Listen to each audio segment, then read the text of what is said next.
Voilà, bonjour à tous, c'est Stéphane. Ici, je vais faire une deuxième vidéo en présentant un peu mon parcours, ce qui m'amène ici. Donc ici, j'ai fait une liste en fait avec 10 points sur lesquels je vais m'étendre dessus, quoi. Faut le temps que je m'échauffe. Je vais d'abord me présenter, pourquoi je suis ici, qu'est-ce qui m'amène ici. Donc moi, c'est Stéphane, j'ai 22 ans, j'habite en Belgique. Voilà, ce qui m'amène ici, en fait, c'est qu'il y a environ 2 ans de cela, je me posais beaucoup de questions existentielles. Alors, ça m'a amené, je suis tombé sur la Bible, en fait. Ouais, la Bible. Et j'ai vite pris goût, en fait. Mais avec ça, j'ai pété les plombs, carrément. J'ai perdu le contrôle. Je me suis rendu compte après qu'il y avait des incohérences, mais pas tout de suite, malheureusement. Et ce qui n'a pas arrangé le... Ce qui a amplifié le problème, c'est que en même temps que j'ai fumé du cannabis, quoi. Ça a amplifié le problème. Oui, j'avais à ce moment-là, donc je vais avoir 22 ans. Donc j'avais 19, j'étais dans ma 20e année, ouais. C'était en 2014. Alors j'ai pété les plombs carrément, j'ai halluciné, enfin, j'ai même vu des choses. Je ne dis pas, je crois que j'ai pas tout le temps halluciné, mais enfin voilà, je vais pas m'étendre trop là-dessus, mais je me suis retrouvé dans un hôpital psychiatrique ici à Liège, à Glun plus précisément, mais tout dans la province de Liège, ouais. Enfin, c'est tout près de Liège, ouais. Et je suis resté 3 mois là-bas. Euh, Ensuite, je suis ressorti, voilà. Ça va beaucoup mieux, mais on a comment dire, établi un diagnostic et on a pu voir que on a constaté que on a vu que j'étais atteint de schizophrénie et de bipolarité, mais c'est surtout la schizophrénie le problème. Ça va, ici je suis sous traitement, un traitement léger, j'ai une injection tous les mois et je dois prendre un médicament matin et soir, c'est tout. J'ai dû voir des psychiatres, tout ça, enfin bon. Maintenant c'est terminé, je dois le voir encore une fois au mois d'octobre, puis c'est fini. Encore c'est parce que c'est moi qui l'ai bien voulu, sinon je pouvais, pour faire plaisir, alors soit. Voilà, donc ici je vais un peu parler je vais... Oui, je vais pas commencer... Je regarde la liste en fait que j'ai faite. Oui, je lis dans ma tête là. Oui, d'accord. Bon, on va commencer dans l'ordre. Enfin, comme je les ai fait ici, je les ai vraiment... C'est peut-être pas vraiment dans l'ordre idéal, mais... Voilà, donc je me suis présenté, premier point. Deuxième point, maintenant, je fais vraiment mélanger, mais bon, c'est pas grave. Ici, j'ai noté, je vais parler un peu des bienfaits du jeûne. D'abord, c'est quoi le jeûne? Le jeûne, c'est en fait c'est une privation d'alimentation, que ça peut être complet ou partiel, ouais, intermittent, certains disent. Moi, je dis partiel parce que, voilà, je préfère dire partiel. Et quand je dis partiel, donc c'est me priver de solide, mais pas de liquide. Et comme moi je suis fumeur, donc je fume plus le cannabis, ça j'ai arrêté, et l'alcool aussi. Donc je fume juste des cigarettes, je bois de l'eau, et parfois une petite boisson énergisante, là, vous voyez, style Monster ou Red Bull, mais ça, il faut pas en boire de trop. Mais autrement, je me prive de ça, je me contente de ça plutôt, et rien de solide, pendant une durée de... J'ai commencé d'abord... il faut aller étape par étape, mais je vais pas m'étendre trop là-dessus, mais... je tiens peut-être 24 heures, 30 heures des fois. Mais pas tout le temps, je le fais une fois ou deux par semaine, ça dépend, suivant mes sensations, et puis je remange progressivement. Je m'écoute vraiment, il faut vraiment être à l'écoute de ces sensations, quoi. Et pourquoi jeûner, c'est la question aussi, pourquoi jeûner? Déjà, pour moi, je pense que ça purifie vraiment le corps, l'esprit, l'âme. C'est vraiment très bon, c'est ce que Jésus disait à l'excès du manger et du boire, parce que j'ai lu la Bible donc je m'en souviens. Ça j'ai retenu, alors j'ai appliqué ça et depuis que je l'ai appliqué je suis plus éveillé, Et encore ici, je viens de faire, je fais la vidéo ici en n'étant pas totalement, je ne suis pas dans un moment de grâce ni de béatitude, je me sens bien, mais je ne suis pas encore au top, top, top. Mais ça va, je vais essayer de vraiment faire mon maximum. Donc voilà le jeûne, en gros. Je vais maintenant vous parler, je passe déjà à l'autre en fait. Je ne vais pas m'éterniser trop sur la vidéo parce que sinon, voilà, les gens vont vite s'enlacer. Donc ici, je vais parler, voilà. Là, ça va peut-être devenir plus intéressant. De l'enfer et du diable. Et même un peu de Dieu, mais bon, ça c'est... Chacun a sa conception et voilà, je ne peux pas... Il ne faut pas juger, enfin voilà. Voilà, de l'enfer, voilà. Voilà où je voulais en venir. Pour moi, l'enfer n'existe pas. J'y ai cru d'abord, hein. J'y ai cru tout ça parce que on nous l'a inculqué, on nous l'a inculqué depuis notre tendre enfance. Mais je me suis dit, après, si vraiment l'enfer existait, s'il existait vraiment, je me suis dit, il n'y a pas un seul être humain, et je dis bien il n'y a pas un seul, homme, femme, tout compris, qui échapperait. C'est impossible. Et là j'insiste. Ce n'est pas possible. Vous ne sauriez pas, il faudrait faire un sans faute. On n'est pas ici sur Terre pour faire un sans faute, c'est pas possible. Donc rassurez-vous, il n'y a pas d'enfer. D'ailleurs, pourquoi nous donner de libre arbitre? Donc, et je ne vais pas me débattre, enfin voilà, il n'y a pas d'enfer. Et le diable, en fait, j'y ai cru aussi, bien sûr. J'ai cru qu'il existait et j'ai même fait des cauchemars terribles avec ça, en lisant la Bible et tout ça. Des trucs de malade, vraiment. Je vais pas m'étendre là-dessus parce que c'est vraiment sombre.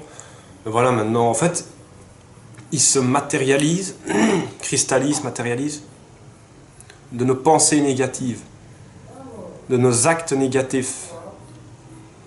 Tout le côté, l'aspect sombre, en fait. Attendez, parce que j'ai une mouche qui me pique. Ouais. Mais en vérité, il n'existe pas vraiment. Il n'existe pas, quoi. Mais il se matérialise, donc du coup il existe quand même. C'est un peu... Mais ouais, autrement il n'existe pas. C'est comme il y avait une genre d'histoire, je vais vite vous la raconter. En gros, hein, il y a... En fait, ce qui se passe dans chaque être humain, c'est qu'il y a... Je crois que c'est une parabole indienne, enfin une prophétie indienne, je sais plus. Une parabole, enfin voilà. Il y a en fait deux loups qui se livrent bataille, un bon et un mauvais.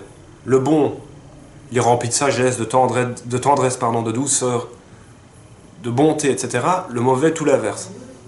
Et il se livre une bataille, entre guillemets. Et c'est un grand-père qui raconte ça à son petit-fils.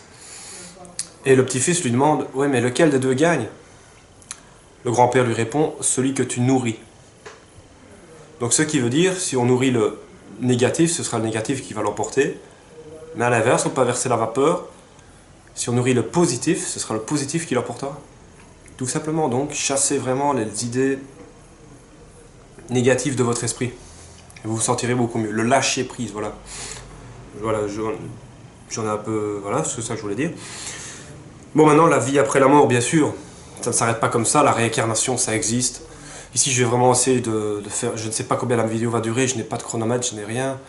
J'ai mon GSM, mais bon, je vais pas trop... Pour ne pas que ça dure 1 heure non plus. Oui, bien sûr, il y a une vie après la mort. J'ai lu pas mal de choses là-dessus.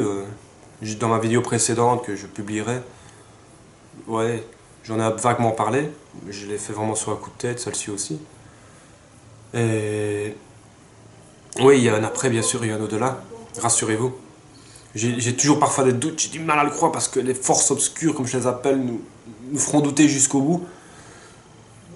Mais elles s'effondrent carrément là. On vit des moments historiques comme je l'ai dit dans ma vidéo précédente. Ça, c'est soyez-en certains. Les masses, le peuple se réveille, quoi, on va dire. Vraiment, vraiment. Voilà. Alors, oui, donc j'ai dit être à l'écoute de ses sensations, être lent à la colère. Oui, suivre son intuition, parler avec douceur et tout ça. Suivre son intuition, c'est un 6e sens, ça. Ouais, c'est vraiment... C'est un 6e sens. D'ailleurs, on a plus que 5 sens, hein, mais je ne les connais pas tous. Je ne connais que l'intuition. Il y en a beaucoup d'autres. J'avais lu un article là-dessus sur Facebook.